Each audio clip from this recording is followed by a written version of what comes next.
Hello, everybody. I see that people are coming in right now. So we're going to start with introductions and the housekeepings, and then we'll get going into the great session that we're going to have today on a look under the hood, what energy modeling and auditing can do for you in your building operations. So thank you for coming to the Grand Rapids 2030 District Cannabis webinar series. If you've been here before, thanks for coming back. If you're new, and I know a lot of you are new today, we're glad to have you. Hope to see you next week. These are every Tuesday from 2 to 3 for the foreseeable future. So just tune in and learn something new for your business. So some housekeeping real quick. Make sure to know when you're using the Q&A versus the chat. The chat can either go just to the panelists, just to the moderator, or to everybody. So just kind of be mindful of that, folks. As well as the Q&A are going to be for the panelists to answer. You can have that, submit a question literally as it comes to your mind. As things go, don't worry about it, we'll get to them. We're gonna have a little point between speakers to answer a few questions if there are any, and a nice healthy Q&A at the end. So we really wanna hear from you. Your perspective and your questions are important to us. So don't be shy. Next slide, please. So folks, if you are familiar with the Grand Rapids 2030 District website, you'll see that there was this coming soon part for the Grand Rapids 2030 District Cannabis Energy Management Best Practices Guide. And it is out, it is live today on the Grand Rapids 2030 District site, the Cannabis page. You'll see in there exactly what you need to follow to be able to keep with zoning and ordinances and targets for the Grand Rapids city, as well as what you can do from an energy management perspective to make sure that your costs are as low as possible. So take a look at that, let me know what you think, and we're gonna be having more coming up soon. So this is the first of many guidances. Thank you. So just a little introductions. My name is Jillian Gem. I'm the program manager for the 2030 District of Grand Rapids. And we have today two phenomenal speakers, and thank you so much, folks, for coming in today. It's Rachel Fredrickson, who is an indoor agricultural specialist for the Consumers Energy, and Eric DeVries, a very valued member of the 2030 District professional stakeholders. He's the president of E3M Solutions, and we love to have him as an expert speaking today. So go ahead, Eric. We'd love to hear what you got to say today. And everybody, don't be shy. Ask questions if they come to you. Thank you. Awesome, Julian. Thank you for the opportunity to speak. Thank you for the opportunity to participate in the 2030 District and USGBC's educational series again. So thank you for that. As I get started today, we like to just throw out a little quick disclaimer of information provided today is not a professional opinion. It's information, it's helpful, but this doesn't represent a professional engineered document that you can present for zoning compliance, anything like that. So just something to be aware of. So getting into that, I'm going to touch on two things today. I'm going to talk about energy modeling and energy auditing. We're going to talk about both of kind of what they are and why they're relevant, specifically right now in the requirements for the City of Grand Rapids in the 2030 District for cannabis facilities, whether that be grow, production, sale, whatever that is, but then also on the fact that this is a topic that is gaining significant momentum around the state. So what is required right now in Grand Rapids, it probably won't be that long before it's required in other cities or other counties or the state as a whole. So something to be aware of. You know, if you're not moving forward on the design or implementation of your facility today, 6 months from now, some of what we talk about in this presentation might be relevant, even if you're not in the city of Grand Rapids. So energy modeling, what are we talking about with energy modeling? Why are we talking energy modeling? So the zoning requirement for Grand Rapids specifically calls out that you have to do initial kind of baseline energy use information, energy baselining. So they want to know an energy use per square foot. How many BTUs of energy is your building planning on using per square foot at initial design? So then as you go forward, and we'll talk about this in the auditing, they have a baseline to establish your building against. So the two big reasons that you're going to do energy modeling, one is you have to get that baseline for initial compliance. Right? As you go in the first time, you're going to need to know, what your designed energy use per square foot is. You're going to have to report that as part of your initial compliance. The second part that is sometimes forgotten about is looking at equipment design and selection. You can heat a space, you can cool a space, you can provide the levels of humidity that you need to provide in a grow space in a lot of different ways. The advantage of using the modeling as well, not just for compliance, but for that design and selection, is to be able to say, maybe system, a secondary system costs a bit more up front, but costs 20% less to operate on an annual basis. That's something you think about, right? I mean, it's a balance. You can't spend millions of dollars more up front if it doesn't cost justify, but if you can spend a little bit more up front to get a little bit of extra savings, that's a great way to look at the ongoing operation and energy performance of your building. By using energy modeling, it allows us to do that in equipment design and selection. So that's a second piece that's very important to the energy modeling that can sometimes be overlooked or forgotten. So what are energy models, right? Everybody asks us this question. The first thing we get is everybody says, well, I put a spreadsheet together and I put some information in it to look at my energy performance. That's great. That's an energy calculation, but it isn't necessarily going to meet the requirements of the compliance. So an energy model is a computer simulation where you put in the actual envelope construction. How much insulation do you have in your walls? How much insulation do you have in your ceiling? What type of equipment are you going to use? What size is that equipment? What is the performance of that equipment? How are you intending to operate your space from a space temperature or humidity, other inputs that all affect the ongoing performance of your building? All of that is put into a computer model and simulated against historical weather data. So that's one of the things that we get questions on sometimes. Well, how accurate is my energy model going to be? Your energy model is going to be relatively accurate, but we have to understand that there's going to be some variances, right? The winter we had a couple years ago that we had a 10-day stretch that we never topped out of single digits, right? You're going to have a month that, or you're going to have a month as a result of that you might spend a little bit more in energy than your model showed. But we can't forecast weather as part of the model. So with that, I'm going to talk a little bit about the graphic at the bottom, right? There's a garbage can on the left, there's a computer screen in the middle, and there's a garbage can on the right. The term we're going to use here is garbage in is garbage out. If you're trying to do an energy model, if you're trying to understand how your building is going to operate, or if that extra insulation makes a difference, if you're using rules of thumb or ballparks or an estimate of system performance, not the actual performance of the train chiller you picked over the York chiller. If you're not putting the right information in, you're not putting the correct information into the model, you're going to get potentially erroneous results coming out. So that is something key to be aware of as you think about an energy model. The better the data you put in, the better the data is that's going to come out. Very, very important and very much something to be aware of. The last thing I'm going to talk about with energy modeling is the programs that are on the right of the screen. So Train Trace, Carrier HAP, and eQuest. There are a bunch of other energy modeling softwares out there, but realistically, these are the three most common.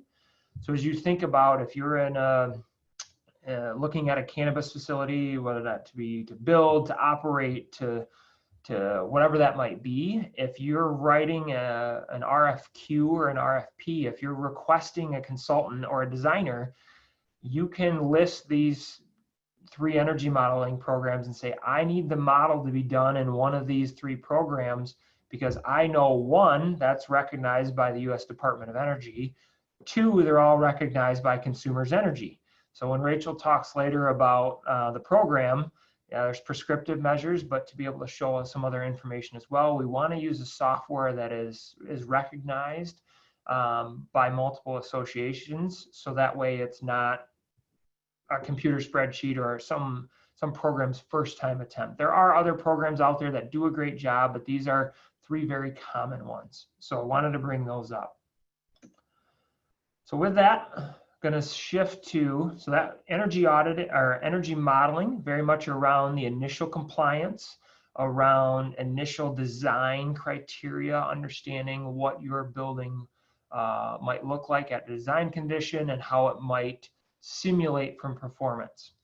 So from there, the Grand Rapids requirements require an energy audit within 16 months of starting building operation, right? So they want to now get you a year into the operation of your building and say, okay, where are you at relative to that model that you designed to, right? It's all good if you design to a certain value, but if you're performing at double that cost, they want to have a speed bump, if you will, in place to be able to say, all right, where are you at and why are you not maybe performing the way you initially designed? So why an energy audit? Again, two big reasons. We have a regulatory requirement required by many levels of local or state licensing regulations for ongoing relicensure. So in Grand Rapids, that's within 16 months. And Jillian, you might be able to correct me later, but I believe it's every 2 years after that as they maintain their licensure compliance. I might be off on that. It might be 1, but I believe it's 2. So Jillian might correct me on that later. The other thing with that, right, is you've now built a facility. You're operating your facility. We want to focus on, is there energy and cost savings that can be achieved, right? If you're producing, if you're growing at your facility or selling at your facility, and there's a way to take $1 a square foot out of the operation of your building on an annual basis by looking at the energy performance, it's good for your business from a profitability perspective, but it's also good for the environment. We're putting less strain on the consumer's energy or other utilities grids. And it helps in the ongoing operation of your building. So that's the reason we're going to talk about energy audits, why they're important. So from an energy audit perspective, right, it's a systematic analysis of the use and energy consumption of a building, of a space, and how and where things can be improved or made more efficient. So ASHRAE, the American Society of Heating, Refrigeration, and Air Conditioning Engineers, defines 3 levels, right? They have a level 1, a level 2, and a level 3 audit. A level 1 audit is very much a walkthrough. Often deliverable from this might be a 1 to 2 page little bulleted report of, here's the 10 things we saw. That's very valuable in a lot of ways. Unfortunately, that doesn't meet the regulatory compliances for the City of Grand Rapids. City of Grand Rapids wants you to look at a level 2. That's going to be more detailed. You're going to get into some of the energy breakdown of where does energy go. You're going to get actual cost budgets, savings budgets, and rebates, initial rebate ideas of what a measure might result in for your facility. A level 3 audit is not as common. A level 3 audit is considered an investment grade audit. That's more, a good example might be to say it this way. If you do an ASHRAE level 2 audit, you're going to spend $50,000 that you're going to pay back in 2 years. That's great information. A level 3 audit might be, I'm going to replace my entire mechanical system in an older building. I'm going to put solar on the roof, and I'm trying to go to my bank to take out a 10-year note on a project that might pay for itself in 9 years, right? When it's getting that longer term investment or larger scale investment, the bank's going to ask for more detailed information. That's where you get into a level 3, which often involves bringing in that energy model again and putting some of those new parameters into into your energy model and evaluating how that performs. The best thing I can say around auditing, especially in compliance, if you're looking for someone to provide you that audit or looking for what should I be asking for in an audit, ASHRAE publishes a standard called ASHRAE 211. That's up to a couple years ago, energy auditing was pretty loose. There was kind of some different definitions of what a level 1, level 2, level 3 looked like. So ASHRAE, I believe in late 2018, rolled out standard 211, and that very clearly defines what should be looked at in a level 2 audit, what should be included in the report, those types of things. So that's a very helpful and important standard as you think about, I'm going to need an audit within 12 to 16 months of starting operation. That's a very helpful way to know what you should be looking for as you go out to either get that audit quoted or you have someone come to you and you're trying to understand, do they meet the requirements for regulatory compliance? That's a very helpful standard there. So I like to try to finish every presentation with a couple key takeaways, right? There's a lot. I've talked for 15 minutes already, and we want to try to come away with a couple key takeaways. So the first key takeaway I'm going to remind everybody is on the energy modeling. It's not the most polite thing to say, or maybe the best way to say it, but garbage into a model results in garbage out of a model. The more effective information that you can put into the model of your building, of your systems, of the way you intend to operate the building is going to be very helpful and definable for that model. Second part, right? We've talked to a couple, we're designing probably a half dozen facilities right now. And the biggest thing we hear is, I don't want to do this. And we say, well, you might not want to do it, but it's a compliance thing. In order to receive and maintain your license in Grand Rapids right now, obviously some other areas it's not currently required to this level, but I firmly believe the state is headed that direction. So something to be very much aware of. You got to do this. Whether it's kind of like you got to take driver's training to get your driver's license. It's a step you just have to do. But the benefit, right? It's not just about checking a box. It's not just about saying, I have to do this. The state or the city's making me do it. There are significant operational benefits and cost savings that are achievable from this, right? By better understanding your design up front, can you maintain the temperatures and humidities that you want to maintain in your space that might result in a higher yield or lower maintenance on the operation of your building? Is there financial savings that could lead to increased profits, right? I mean, let's not lie. Most people are, nonprofits aside, but most people are in business to make profit. So if there's a way that you can control cost savings, make sure you're hitting your targets and be able to make $5,000, $10,000, whatever it might be more in profits in the year, it's definitely a benefit. So with that, I saw a couple questions pop in. We're going to kind of have a little bit of a speed bump here. Jillian's going to maybe throw a couple questions out there. We'll answer a couple of those so that way you guys can focus on Rachel's presentation and we'll have more opportunities to ask more questions again at the end. Yes, thank you so much, Eric. So folks, we're answering these questions. Feel free to put your questions in. If we don't get to them now, we'll get to them to the Q&A at the end as well. So the first one that came through was from Eric. And he asks, we use, probably you know this, Eric, more than me, IESVE to accurately predict energy use in a variety of building types. Would you also consider that as one of the common modeling softwares that people should request? Yes. So IESVE is another software that would, right, it'd be, if I had to put a fourth one on that list, I would have added that one. It's not maybe as common because it's a little bit more graphical interface, has a little bit more upfront cost to the modeler. But it is something that is very helpful, and it is definitely a software that is still very accurate in modeling that energy savings or energy forecast upfront.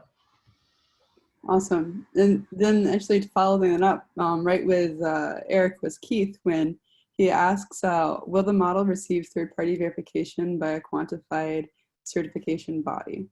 So currently the way the regulations in Grand Rapids are written, it does not require a third-party certification for initial compliance. It is something that is incredibly valuable. It would be something, right, if you're designing especially a larger facility, I don't know if that would be as critical if you have maybe just a retail facility where you're selling. It's going to be a much smaller scale, much maybe less critical. But at a larger scale, if you have 5, 10, 15 grow rooms, those types of things, a third-party verification wouldn't be that much of additional cost and could be a lot of benefit if you have questions or concerns about initial design or who's designing it, or if you're approaching the design on the design build perspective where the contractor is performing the engineering and the modeling, a third-party verification would be a great way to verify that you're getting good information and it's not garbage in resulting in garbage out. You said that perfectly, Eric. Third-party certification definitely creates a sense of accountability, and that what you have is like certified, achieved excellence. Yep. That again, not garbage in, garbage out. So Keith, thank you for elevating that question. Yep. So one quick thing from Jack, can I find an ASHRAE 211 online, and is this free? ASHRAE 211 is available online, however, it is not free.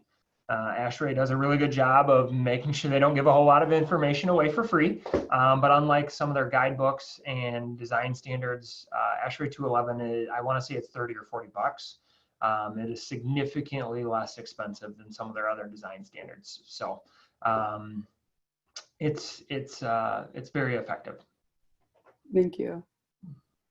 So this question also comes through from the Q&A.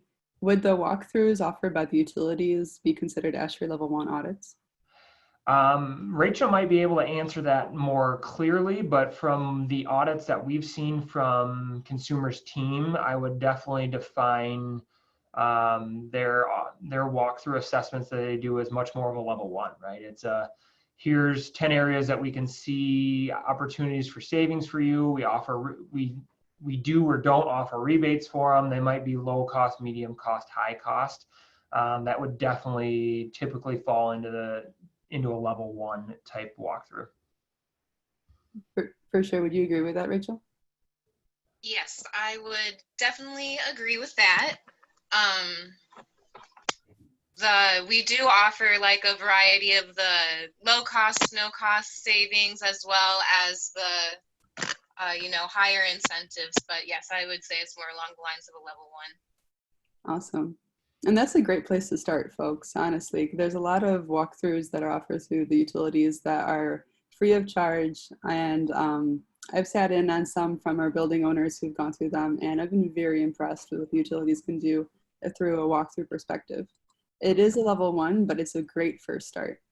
So Cassie, maybe Cassie, asks, where do you access these models?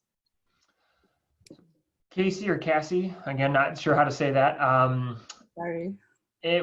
So the model, there isn't necessarily a way to access the model. So the train trace, the carrier HAP, the eQuest, the ISVE, they're all a software package that require a subscription. So you get the software, then you put that information in, and out comes usually a PDF or a summary report that shows your energy performance.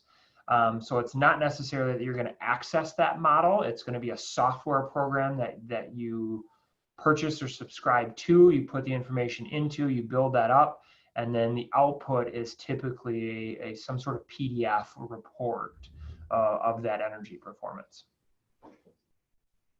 Great. So last question, and then we're going to go on to Rachel. So folks on the call, thank you for submitting your questions. Keep them coming if it's reflection on Eric's presentation or on Rachel's. And then all this will tie together again at the end. So I wonder if this question, so folks, if you didn't make it to the last call, you can always look at the Cannabis playlists that we have in our YouTube videos. And we talked about utility rate adjustments and scheduling. So if you want to talk more about that, make sure you go and look on our YouTube video. This question is a perfect combination of everybody's together.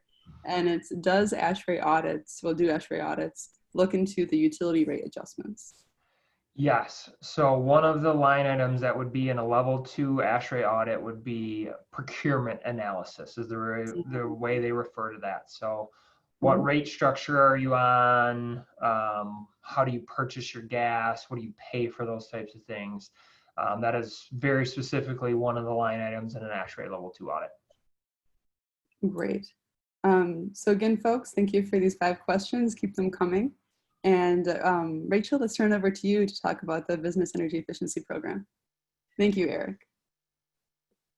Hi, my name is Rachel, and I work for Consumers Energy in the Business Energy Efficiency Program as their indoor agriculture specialist. And so we just wanted to touch on the different offerings that Consumers Energy has for you today. So just to start out by saying we are here to help. And one of the biggest ways we're here to help is through these incentive programs that we've developed. So if you install energy efficient equipment in your facility, Consumers Energy will give you a cash incentive for doing so. So we offer over 300 measures in our application, and 45 of those measures are specific to agriculture. If for some reason one of our measures is not covered by what you're doing, we also offer custom incentives. So for a custom incentive, it is important to keep in mind that you can't just come and say this unit saves me energy. We need physical data on how much energy that unit is expected to save you. This can be done by the energy modeling that was spoken about earlier. So not only do we need the data on how much energy you will be saving, but we also need you to be able to prove it. So depending on what you're doing, we'll need different documentations. But the biggest thing to keep in mind for our custom incentives is they must meet a 1 to 8 year payback period in order to qualify. So if it doesn't meet that, unfortunately, there won't be an incentive provided, but more times often than not, it does fall within that range.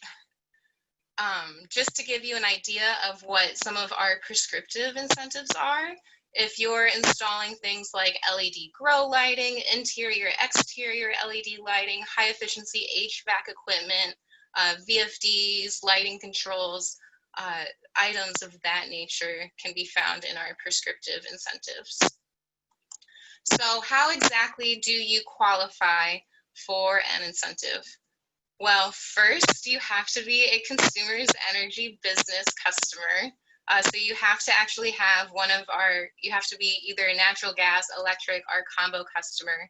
Unfortunately, if you're using like a municipality or a different utility, consumers would not offer incentives for you. But if you are using a different utility, I highly encourage you to reach out to that utility to see if they offer incentive programs like we do, because a surprising amount do offer incentive programs. So just because you're not a Consumers customer, don't end your search there. Find out from whoever your utility would be. And then second, this is for our business program. So you do have to have a federal tax ID number. Unfortunately, we do not provide any incentives for caregivers that are growing within their houses. It has to be the commercial growers in order to qualify. And then if you are doing a brand new building, like most of you would be, new construction projects do qualify for Consumers Energy. You just need to be we need to be your utility customer by the end of the day. So our application process is just 5 quick and easy steps. The first thing that we're going to do is check to make sure that you are in fact a Consumers Energy customer. And then we have you submit a pre-notification. So the pre-notification, basically this tells us what it is you're doing, what you're installing. We check it over to make sure that what you're doing actually qualifies for an incentive. And then we will then physically reserve the funds for that project. So it's set off to the side with your name on it. And once you have that reservation, you then install your equipment.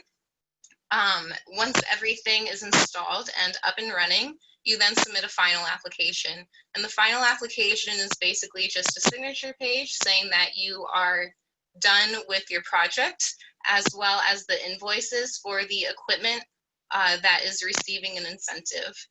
We then, once again, review everything, make sure that it matches up to what you put on the pre-application. And then after our review is complete, we then physically send you an incentive check in the mail. So we do have a couple of caps and limits within our program. For our prescriptive measures, we will only pay up to 75% of the total project cost. So let's say you found a crazy deal on your lights and it only cost you $100 a fixture, but your incentive amount was also going to be $100 per fixture. You would not get that full $100. You would only be receiving $75 worth of that. And then for custom applications, there's a 50% project cap. So once again, you spend $100 worth of equipment, your incentive was supposed to be $100, but there's that project cap, so you would only receive $50. Now, with all of the cannabis applications that I have received so far, no one has come close to capping because you're building a brand new building, so you're spending hundreds of thousands, if not millions of dollars, so I would not necessarily be worried about the capping. Then we also have our limits. So for our natural gas customers, you can only receive $1 million per year. And for our electric customers, you can receive $2 million per year.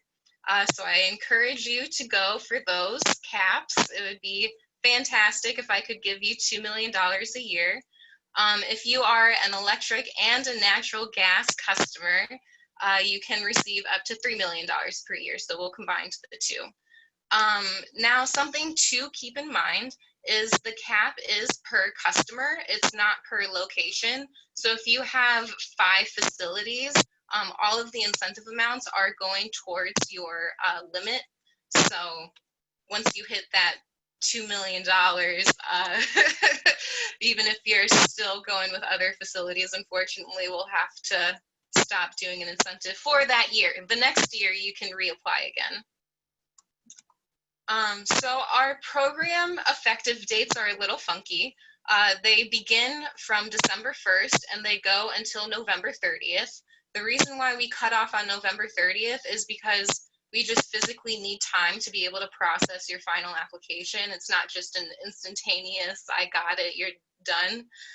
So we require it by November 30th. That gives us enough time to look over everything, make sure that we have all the correct documentations. If your incentive amount is over $50,000, we do require a final inspection to take place to verify that the equipment has been installed. So obviously the inspection can take a little time too, so we want to have plenty of time in order to process. Now, if you do miss that November 30th deadline and you submit your final in December, you know, it's no big deal. We still take the application, but you probably won't receive payment until 2021. So just keep that in mind. And then this is our website. It's consumersenergy.com/start-savings. You can find a lot of things here, which include our application for the program, our catalog that shows all of the requirements for the different incentives that you could receive, and then our Find a Contractor tool. And our Find a Contractor tool is really nifty, especially if you don't really know where to start searching for a contractor. You just put in your location, you put in the type of projects that you're trying to do, and it gives you a giant list of our trade allies. So what is a trade ally? We have this trade ally program where it's made up of contractors around Michigan that have come into Consumers Energy, and they've been trained on the program. So they know basically how to fill out all the paperwork, what forms we're going to need, when you're going to receive an inspection, the whole shebang. So it's really nice if you use one of them, because they do everything for you and you won't have to worry about gathering anything. But if you already have a contractor that you're working with and they're not a trade ally, that is also perfectly fine. You can use whatever contractor you want. One of the other nice things about the trade allies is they're all very familiar with the third-party payment release. So Consumers Energy also will do this thing where if you make an agreement with your contractor that they can receive the incentive check, all you have to do is sign off saying that you actually want your incentive check to be made out to this business instead, and consumers will make it out to that business. So the idea is the contractor would be taking the incentive amount out of your first initial payment, so you wouldn't have to have such a large upfront cost because the incentive would be going directly to them instead of to you. And then once again, they are all located in our Find a Contractor tool. Like I said, it's just a really great place to start if you don't really know where to go to find contractors. And then we also offer a wide variety of other programs. So like I mentioned before, new construction projects can still come through our program. We also offer this Buy Michigan bonus.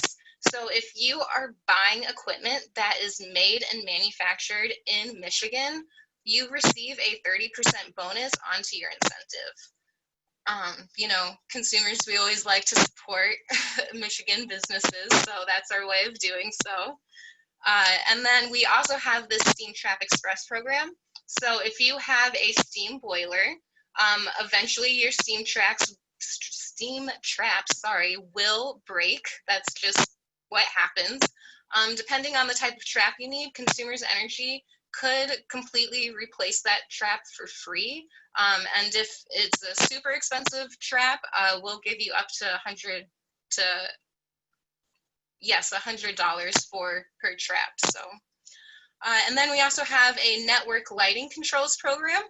So if your entire building is the lighting is completely automated and has dimming and scheduling and occupancy sensing and stuff like that, we have additional incentives for that. We also offer a business instant discount program. So this is where we have worked with different suppliers around Michigan to buy down their product. So that way when a Consumers Energy customer comes to buy equipment from them, it's already discounted. It's a nice program to use because you don't have to fill out any paperwork, so it's definitely a time saver, and it offers a lot of the same stuff that the business program offers. So kitchen equipment, screw-in light bulbs, tube lights, stuff like that can all be found in the business instant discount program. And then we also offer this Michigan Saves program. And what Michigan Saves is it's essentially a loan program where they will match your incentive up to $100,000, and it's given to you in form of a 3-year loan.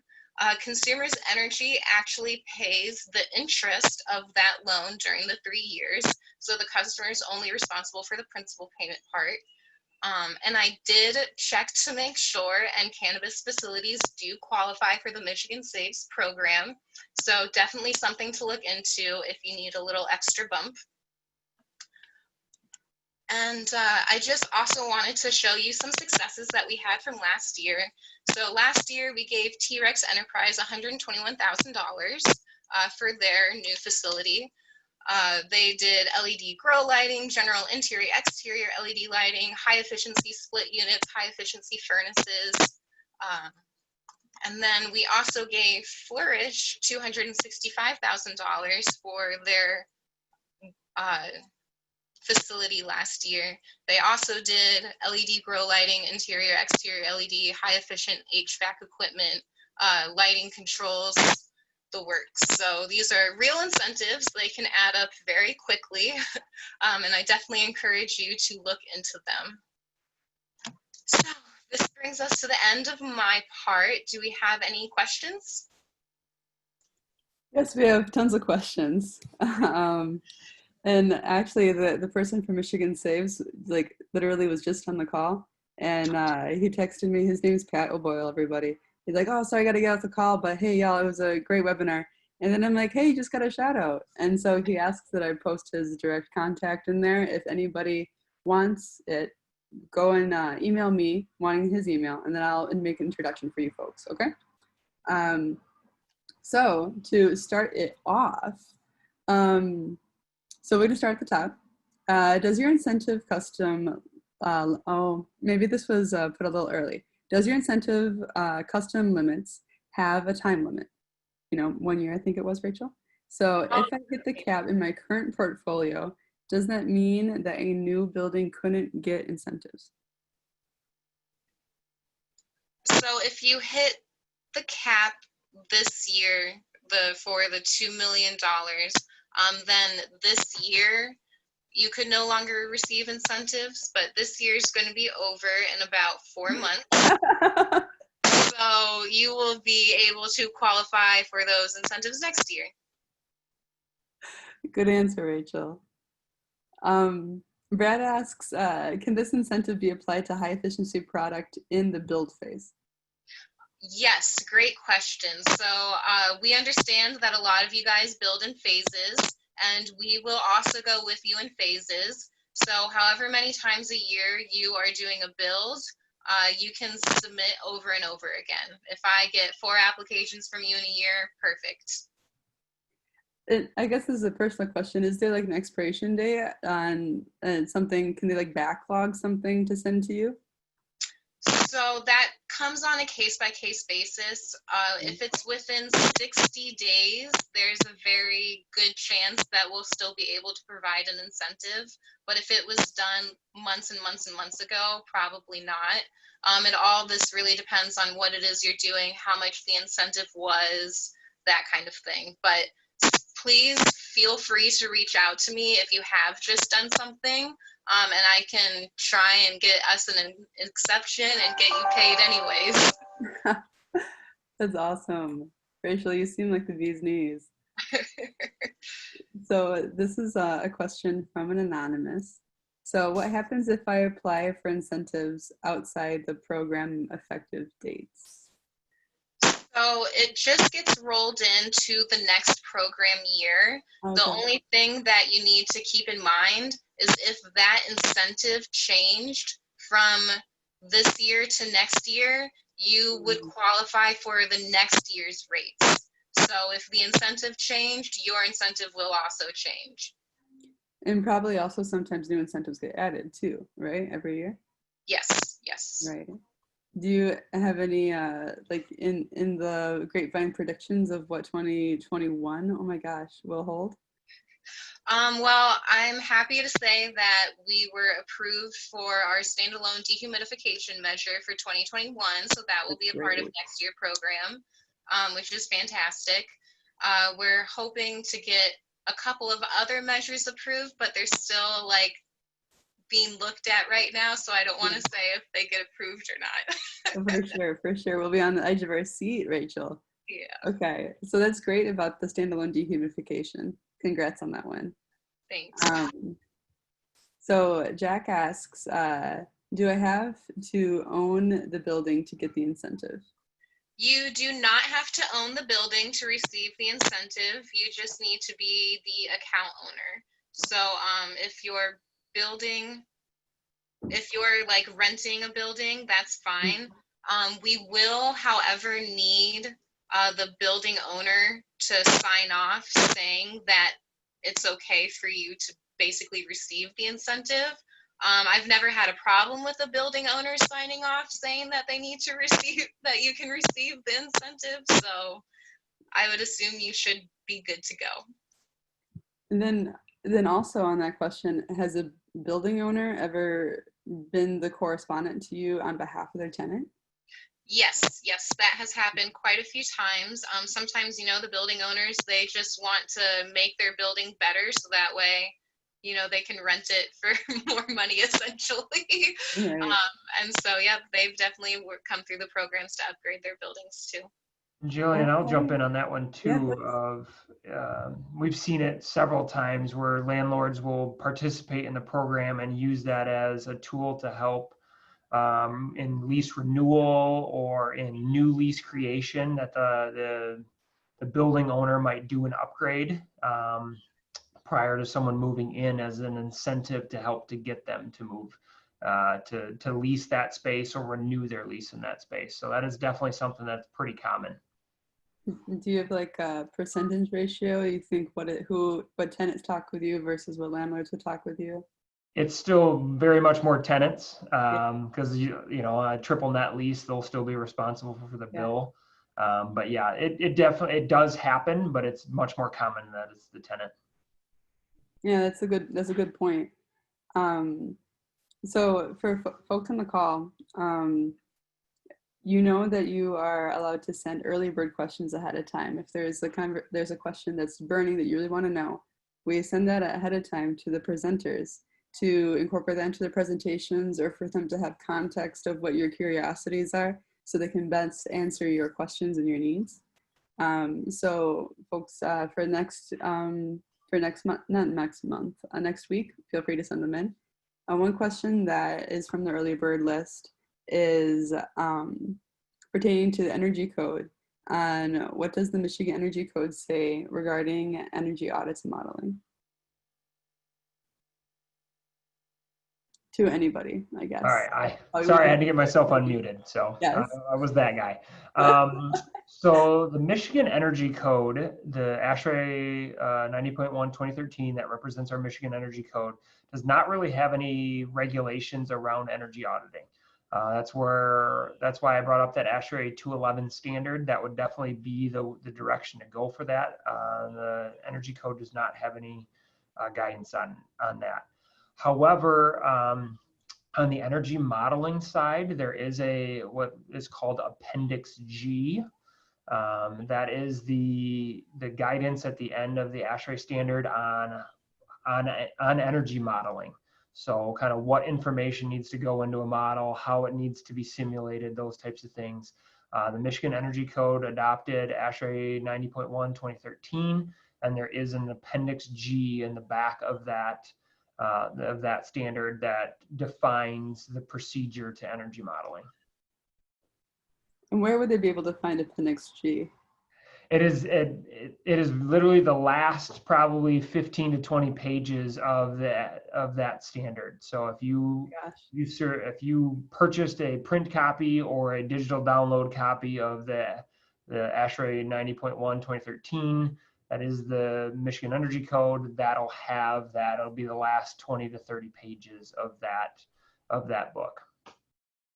Are you also affiliated with local ASHRAE chapter too? I am not. No, I participate in it. I'm a member of the Association of Energy Engineers. So that's it. That is another place that you can get some good information on energy auditing. They have some good certifications and also some guideline standards on auditing procedures. Phenomenal. So Neil asks, is there an architectural or engineering firm list to join in equivalence to the contractor list for consumers energy? So, yes. So it wouldn't necessarily be a separate list, but we do have several different architectural and engineering firms listed on our Find a Contractor tool. So if that's something that your firm is interested in doing, please contact me and I can get the paperwork started. We can get your training going and we can get you listed. Well, we have to get a project in, but then we can get you listed. That's so great.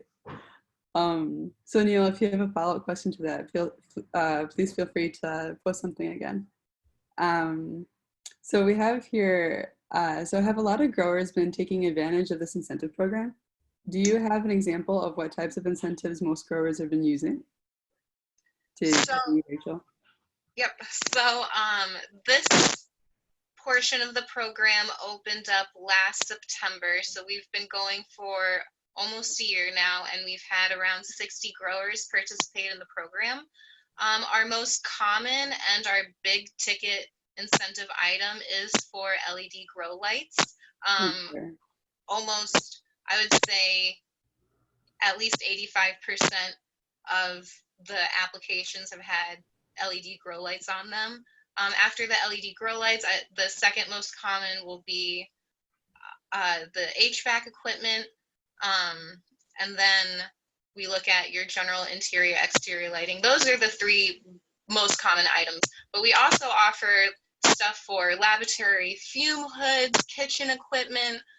So depending on if you're growing versus processing, like we have different incentives that you can get. Can you like blend programs? Like for example, like if one's a grower space and another over here's an office space, are there multiple, I guess, like, do you have colleagues, Rachel, that you like tag team on to get everything in their whole suite? So generally, I would take care of everything. The only thing that we would really do a tag team on is if you did network lighting controls as well, because then we have an engineer whose whole specialist is network lighting controls, and that's all he does. So he generally takes that part of the application while I would take the rest. Okay, so Rachel's the one-stop shop. Is that what I'm hearing? Yes. I love it. I love it. So I think this is quite a Grand Rapids specific question about the steam traps you were mentioning earlier. So for those of you on the call who need some context, Vicinity Energy is the steam provider for the Grand Rapids area. And so the question is the steam trap incentive available if I receive my steam from Vicinity Energy? Unfortunately, it's not.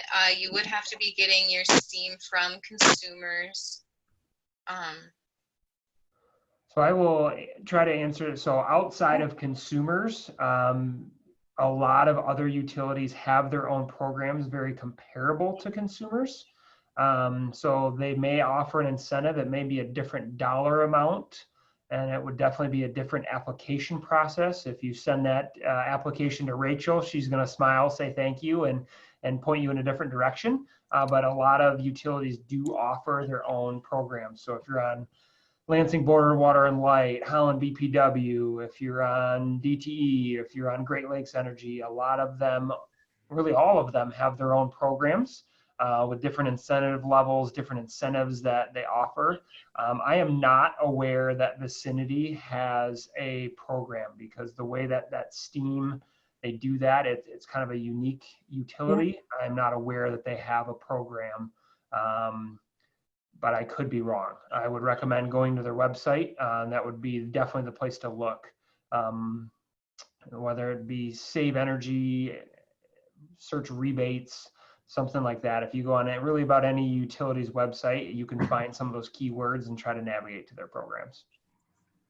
For sure. That was very well answered, Eric. And if anybody needs help connecting Vicinity, let us know. So last call for any questions, folks, on the call. We're gonna go with one of the early bird questions from before. And if anybody is having any last dying questions, now's the time to ask. So one of the questions is, how do I make sure my auditor knows about the utility rebates that may apply to the recommendations I receive? So in essence, how do I get the money that I know that's available out there? Yeah, so I think kind of two parts to that. So first, by referencing, making sure that your auditor has experience and understands that ASHRAE 211 standard. If they understand what they're auditing there, they should have a good understanding. But then I think you can also, right? I mean, you can consumers' trade ally contractor lookup. I believe there's an energy auditor designation on there, so you can request, hey, are you a trade ally? Consumers, Rachel could also answer this, but I believe it's got it shows roughly how many projects you've done on there. So if you're looking at someone that's done one project versus someone that's maybe submitted 100 projects, you might be able to see some variation in understanding of the incentive program. But yeah, it'd be a very good question that you're going to want to ask that auditor of, do you understand what utilities I'm with? Do you understand what their programs are and availability? And then make sure that in the request for that audit, that it's not just a cost savings and a budget, that you specifically specify, I want to understand and have an idea of what rebates are available for any measure you recommend. Perfect. Yeah. I would just like to touch on what Eric said about the find a contractor. So as you're looking at it, you'll see that the contractors are in 3 different levels of gold, silver, and bronze. That represents how many projects they have physically done with Consumers Energy. So if they're a gold tier trade ally, you can know that they have done, you know, multiple projects with us versus someone who's in a bronze tier. Yeah. Thank you for adding that. And if you have a contractor you're already working with, as Rachel had said, send them Rachel's way. She'll be able to get them up to speed, right? And also the Cannabis 2030 professional stakeholders are also, a lot of them are auditors and a lot of them are trade allies too. So if you want like another VIP list, that's another space that know exactly what Rachel's talking about, know what Eric's talking about. And if you work with somebody right now who you want to know this information but want them to get the right information from Rachel, send them Rachel's way. Her contact information is right there. So if there's no other questions, folks, we're going to be wrapping it up. And can you go to the next slide, please? Oh, okay. Can my facility staff be trained as trade allies? So like, I guess like just somebody on staff, can they have the trade ally training? So as just if they were like your maintenance manager, probably not. I guess I'm not entirely sure. My initial answer would be no, but if you'd like to send me an email, I will 100% check in with the managers to find out a definitive answer, but I'm thinking no. I would add to that, Jillian, if they're doing it for their own facility, whether it be Rachel, whether it be Drew Ross from DTE, whether it be Aaron Prince from Consumers, there are people in the program that if you are applying directly as